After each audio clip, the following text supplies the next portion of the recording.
ये कहानी एक बहादुर बच्चे हमजा की है जो एक गांव में रहता था। हमजा को महमजोई का बहुत शौक था।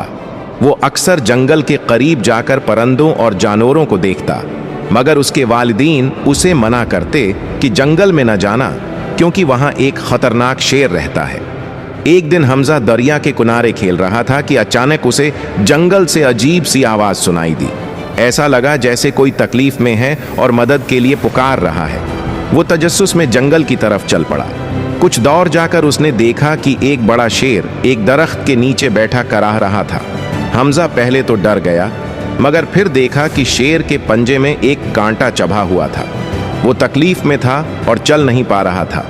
हमजा की हिम्मत बढ़ गई। आहिस्ता आहिस्ता वो शेर के करीब गया।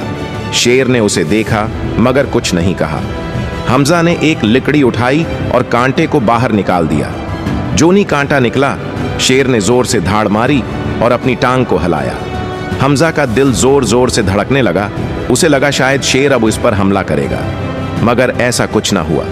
ने बस सिर झुकाया जैसे शुक्रिया अदा कर रहा हो और फिर आहिस्ता आहिस्ता जंगल में चला गया। हमजा गांव वापस आया मगर किसी को कुछ न बताया। चंद दिन बाद गांव में एक शिकारी आया। इसने ऐलान किया कि वो जंगल में शिकार करने जा रहा है।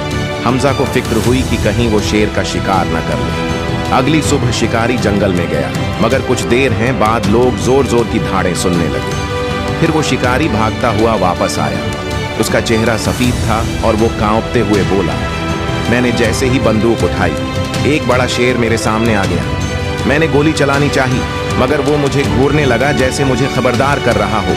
मैंने बंदूक फेंकी और भाग आया। वो शेर मुझे नुकसान नहीं पहुंचाना चाहता था। हमजा मुस्कुरा दिया। उसे मालूम था कि ये वही शेर था जिसकी उसने मदद की थी। इस दिन के बाद किसी ने उस शेर को नहीं देखा, मगर गांव वाले हमेशा ये कहानी सुनाते कि एक बहादुर बच्चे ने जंगल के बादशाह की मदद की और जंगल के बादशाह ने इसके गांव को हमेशा महफूज रखा।